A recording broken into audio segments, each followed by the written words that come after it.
Hello students, मैं Bhavna Mathur, lecturer electronics from GWPC Ajmer. आज मैं EL 203 सब्जेक्ट के चैप्टर ट्रांसड्यूसर के बारे में बताऊंगी। ये चैप्टर नंबर 2 है। इसमें ट्रांसड्यूसर होते क्या हैं और उनका क्लासिफिकेशन बताएंगे कि कितने प्रकार के ट्रांसड्यूसर होते हैं, और किसी एक क्लासिफिकेशन को हम डिटेल में अभी समझेंगे। तो ट्रांसड्यूसर्स क्या होते हैं? ट्रांसड्यूसर वो डिवाइस है जो कि एक फॉर्म की एनर्जी को दूसरी फॉर्म में कन्वर्ट करती है। तो वो डिवाइस जो कि एक फॉर्म की एनर्जी को दूसरी फॉर्म में कन्वर्ट करती है ट्रांसड्यूसर कहलाती है। अब ये तो हमने डेफिनेशन कह दिया, मैं इसको एक सिंपल एग्जांपल देती हूँ। जैसे माइक आप सबने देखा होगा। माइक में अपन क्या करते हैं? अपन बोलते हैं और वो सिग्नल आगे एम्पलीफाई होता है, और एम्पलीफाई होता है एम्पलीफायर के द्वारा, फिर लाउड स्पीकर को देते हैं, फिर वापस हमको साउंड सुनाई देता है। यानी माइक ने क्या कार्य किया? माइक ने क्या किया? साउंड एनर्जी को इलेक्ट्रिकल सिग्नल में बदला।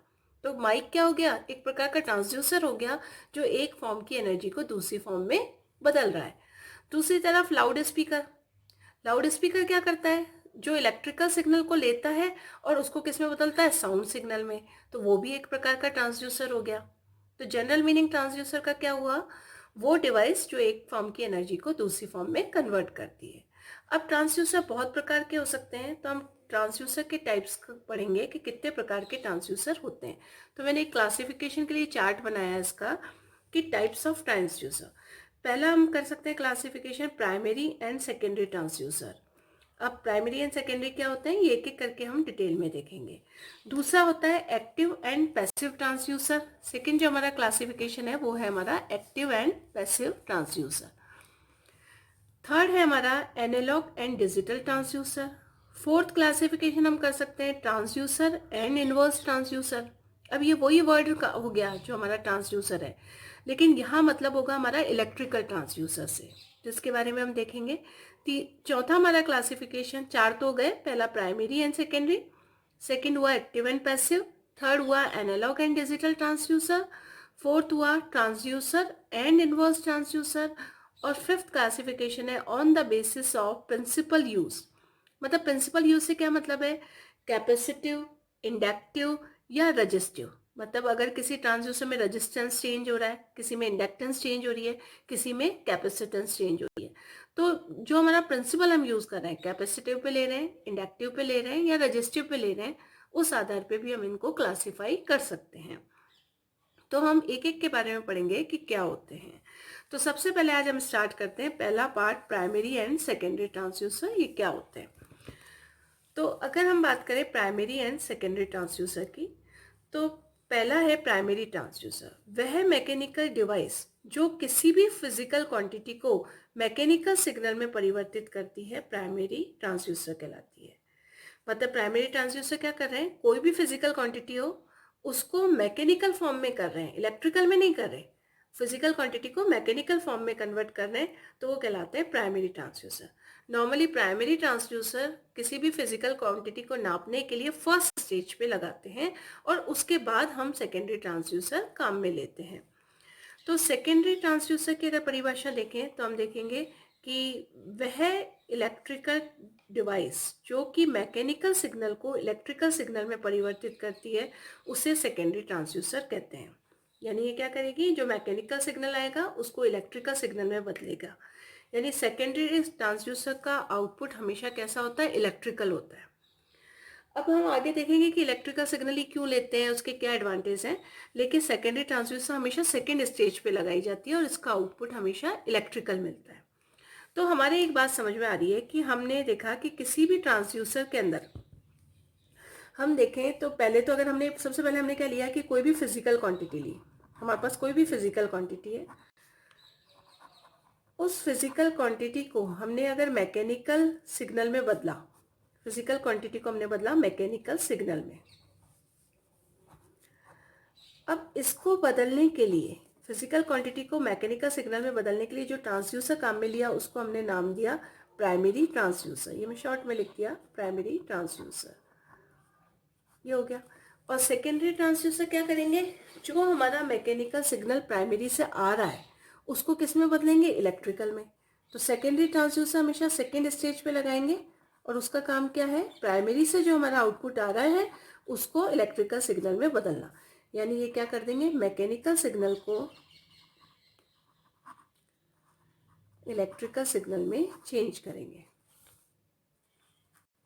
यानी हम बार बार ये कहना चाह रहे हैं कि जो सेकेंडरी ट्रांसड्यूसर है इनका आउटपुट हमेशा इलेक्ट्रिकल फॉर्म में होता है, इलेक्ट्रिकल सिग्नल में बदलते हैं।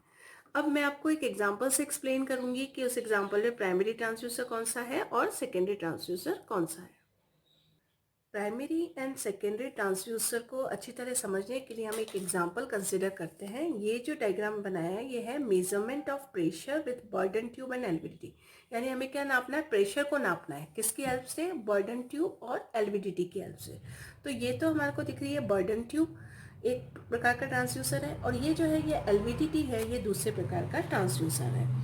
अब बर्डन ट्यूब क्या पर्पस है? बर्डन ट्यूब का पर्पस है ये प्रेशर को नापने के काम आती है। यानी ये ट्रांसड्यूसर क्या करता है, प्रेशर को डिस्प्लेसमेंट में बदलता है। तो ये प्रेशर एक फिजिकल क्वांटिटी है, इसको किस में बदला है? मैकेनिकल। मैकेनिकल क्या है? डिस्प्लेसमेंट। ये डिस्प्लेसमेंट मतलब विस्थापन, एक जगह से दूसरी जगह गति होना। तो ये क्या कर रहा है कि प्रेशर को किस में बदल रहा है? मैकेनिकल सिग्नल में। तो ये बर्डन ट्यूब हमारा क्या हो गया? एक तरह का प्राइमरी ट्रांसड्यूसर हो गया। अब जो ये डिस्प्लेसमेंट होगा इसमें, इसको हमने क्या किया, एक दूसरे ट्रांसड्यूसर से कनेक्ट कर दिया। दूसरा ट्रांसड्यूसर हमारा क्या है? यहाँ पे एलवीडीटी है। एलवीडीटी में क्या होता है? एलवीडीटी का पर्पस होता है ये डिस्प्लेसमेंट को इलेक्ट्रिकल सिग्नल में बदलता है। तो एलवीडीटी हमारा क्या हो गया? सेकेंडरी ट्रांसड्यूसर हो गया, क्योंकि इसका इनपुट तो आ रहा है डिस्प्लेसमेंट, यानी एक मैकेनिकल सिग्नल आ रहा है, उसको ये किस में बदल रहा है? इलेक्ट्रिकल सिग्नल में। तो ये एलवीडीटी पार्ट जो हो गया ये हमारा एलवीडीटी है। ये हमारा क्या कहलाया? Secondary transducer. और जो बर्डन ट्यूब है ये कहलाई प्राइमरी ट्रांसड्यूसर।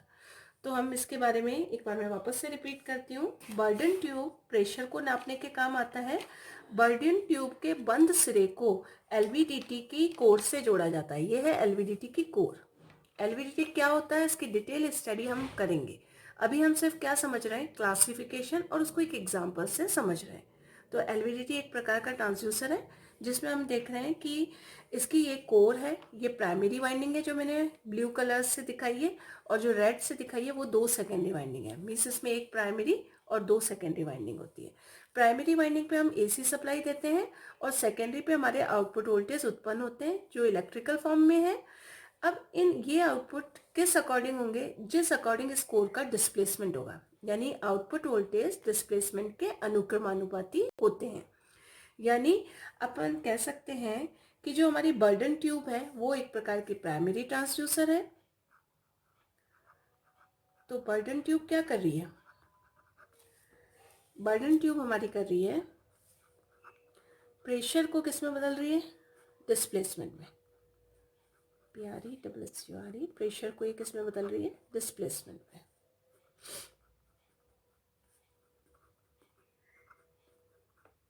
तो प्रेशर हमारा क्या है? फिजिकल क्वांटिटी है, ये एक फिजिकल क्वांटिटी है, और ये क्या है? एक मैकेनिकल सिग्नल है।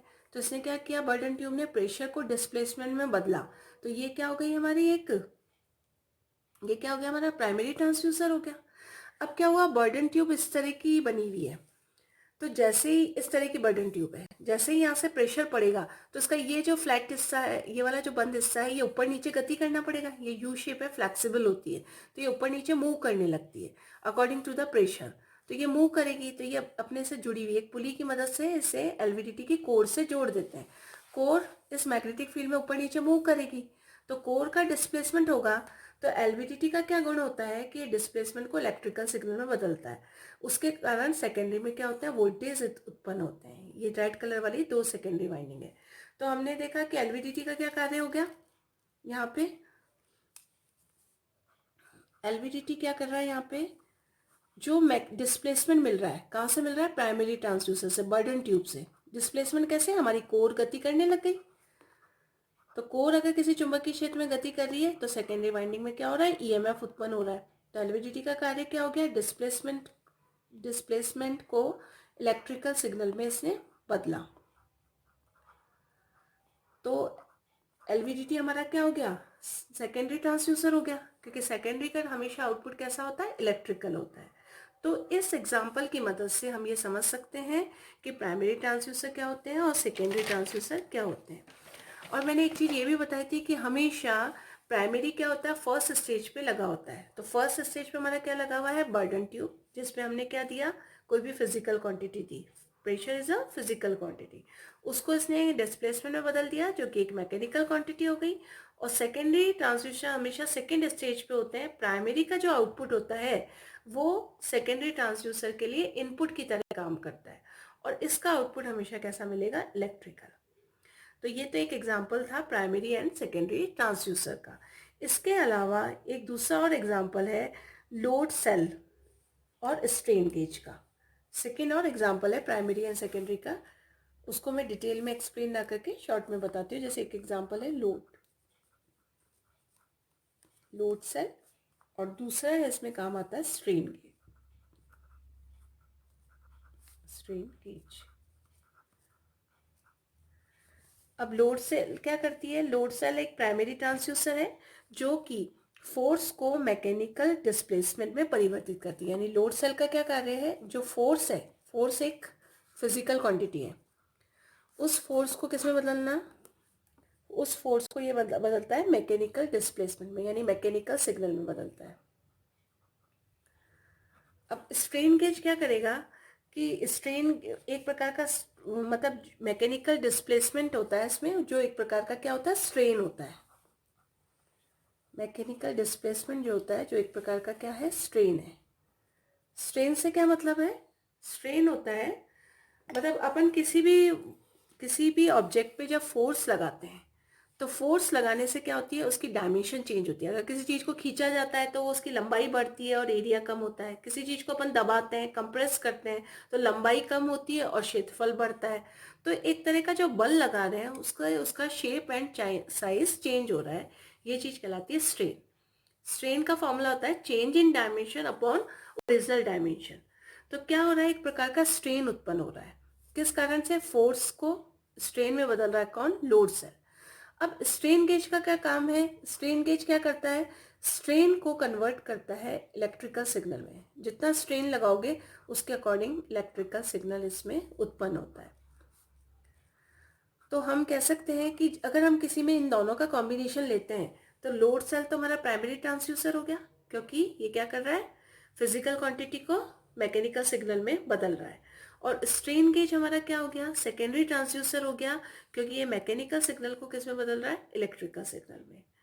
तो ये हो गया हमारा कि प्राइमरी ट्रांसड्यूसर क्या होते हैं और सेकेंडरी ट्रांसड्यूसर क्या होते हैं। Thank you.